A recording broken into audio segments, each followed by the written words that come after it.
Jumpa lagi dengan saya Yedi Indra di Seruput Kopi Cantik dengan renungan yang berjudul Benar dan Salah berdasarkan standar Tuhan, bukan dunia.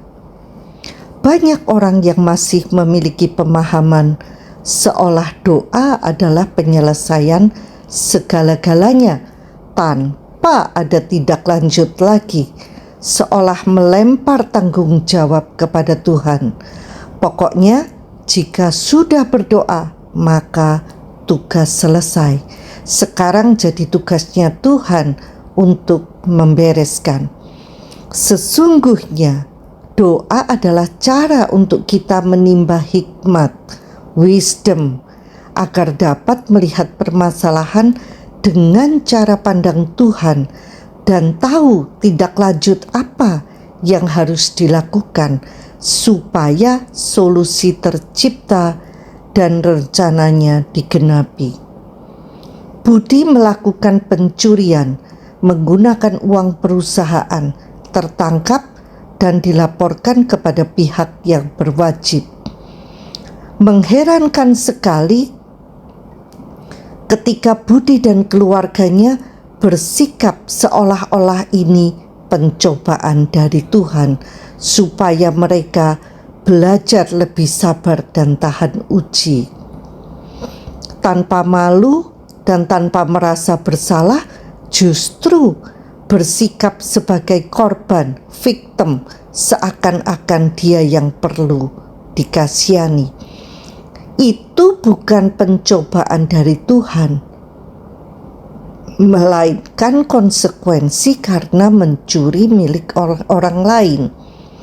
Selama berbulan-bulan markup nota pembelian, kong kali kong dengan bengkel mobil yang dibeli spare part baru dapat notanya, tetapi ternyata spare part tersebut tidak dipasang, melainkan dijual lagi dan uangnya masuk kantong. Yang dipasang tetap spare part lama yang dilaporkan rusak, padahal masih bisa digunakan.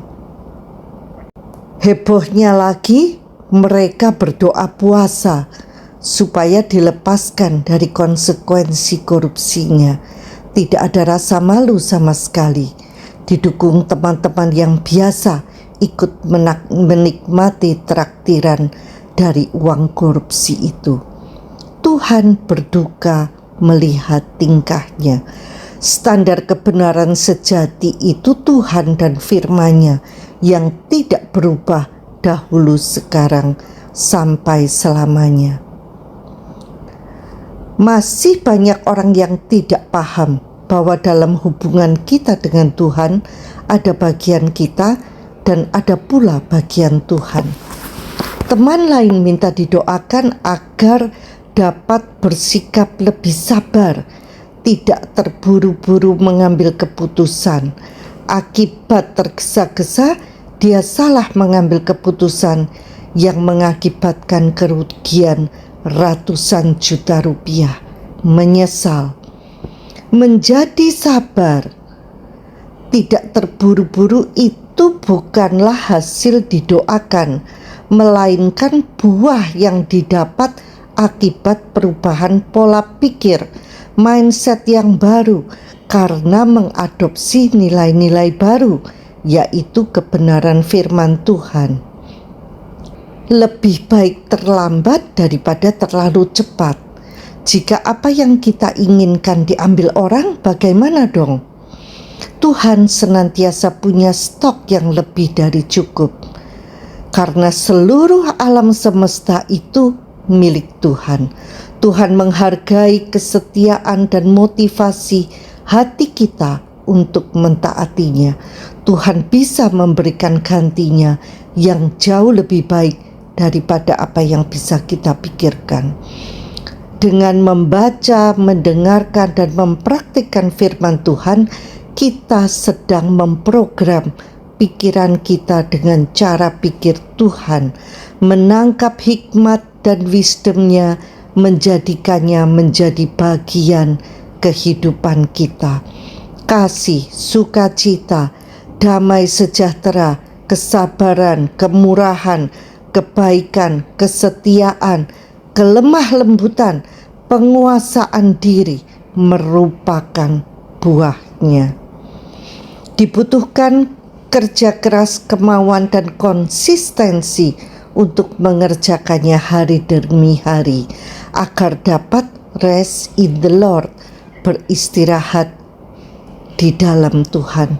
Ini keputusan yang diambil dan kemauan untuk mentaati firman Tuhan seberapapun harganya, karena kita mau menjadi pribadi sesuai kehendaknya. Tentu saja ada saatnya tergoda untuk berespon sesuai emosi dan keinginan sesaat. Namun disitulah tantangannya, agar kita tetap memilih berdiri teguh di atas firman-Nya.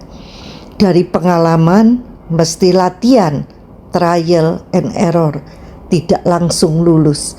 Bahkan sudah lulus pun bisa sesekali terpeleset. Perubahan karakter semakin menyerupai karakter Tuhan itu membuat kita menyukai diri kita sendiri. Orang-orang di sekeliling kita merasakan perubahan itu, makin mengasihi dan menaruh rasa hormat. Mereka melihat Allah ada di dalam kita.